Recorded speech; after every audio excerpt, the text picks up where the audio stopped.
nice way to kick off the week. It feeds my some soul. empowerment, Yes, and that's girl. what it's all about. Well, hello, gorgeous. Hello, welcome. It's so good to have you. I'm so excited to be here. Thank you. Yes, of course. So for today's Daily Vitamin, our next guest is here to help us battle the enemy within, and that's fear.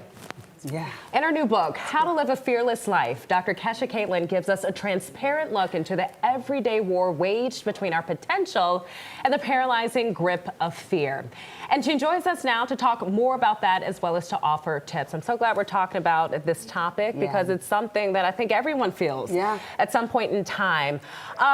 First and foremost, how would you describe where fear comes from? Why do we feel fear? Yeah. Oh my goodness, we all battle fear throughout our life, through different situations, being a mom, being an entrepreneur, being a businesswoman.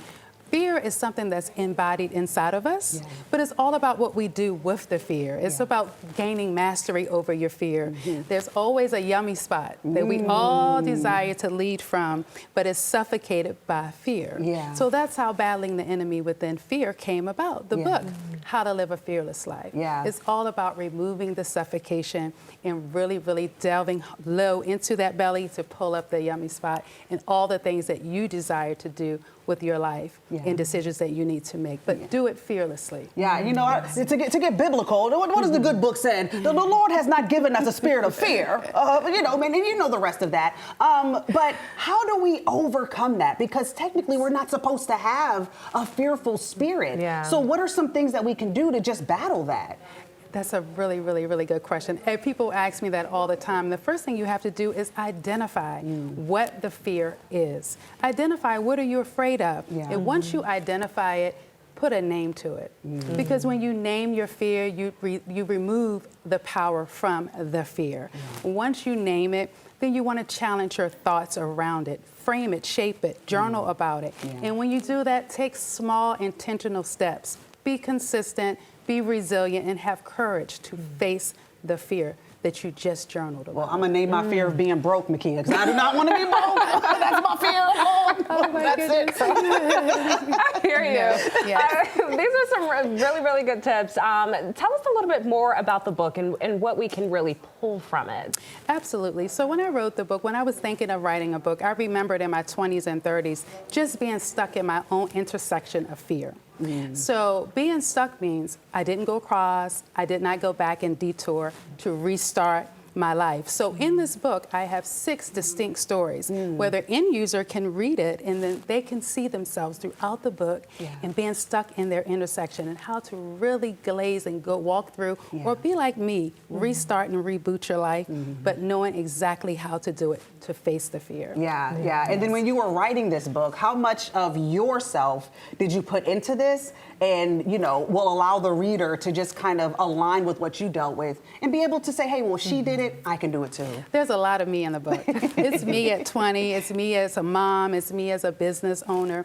It's different scenarios that I had throughout my life, although the characters are not me, but the scenarios kind of resonate really with everyday living, just trying to move forward in your life. I truly believe we all go through tests and there's a testimony waiting on the other side. Absolutely. And oftentimes that can be used to bless someone else. And so that's what I see you're doing right here with this book because, times are hard. Life can be difficult and, we all have goals, we all have dreams and fear can paralyze a lot of people. So I love that you encourage everyone this morning to face that fear.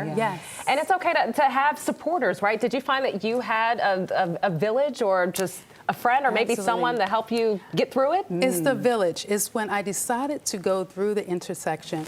When I got the flat tire, I either changed it myself or I called someone. So it's always something. If I got lost on my journey, I could always reach out and call someone. When I restarted and rebooted my life, I was able to reach back to my village who encouraged me, motivated me to continue facing my fear. So let's talk about once we do face that fear, right? And then let's say we get over the fear.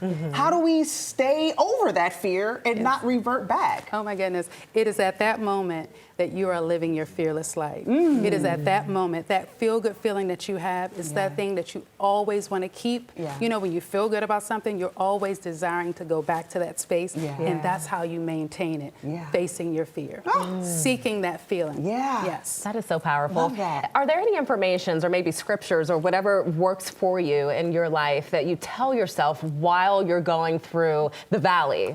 Absolutely. For me, I believe in faith.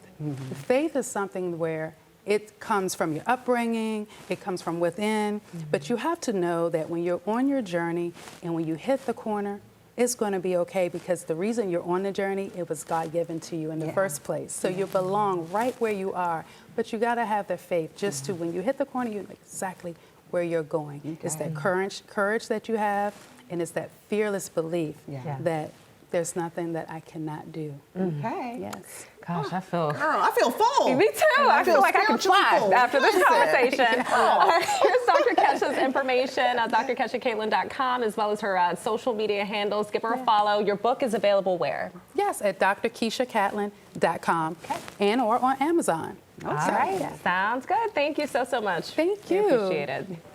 All right, guys, well, don't go anywhere, because coming up next, TMZ joins us with the latest on the Diddy trial, some hot dog eating contest drama. Not the glizzy eating contest. And why Justin Bieber says that he's not a dad to be messed with.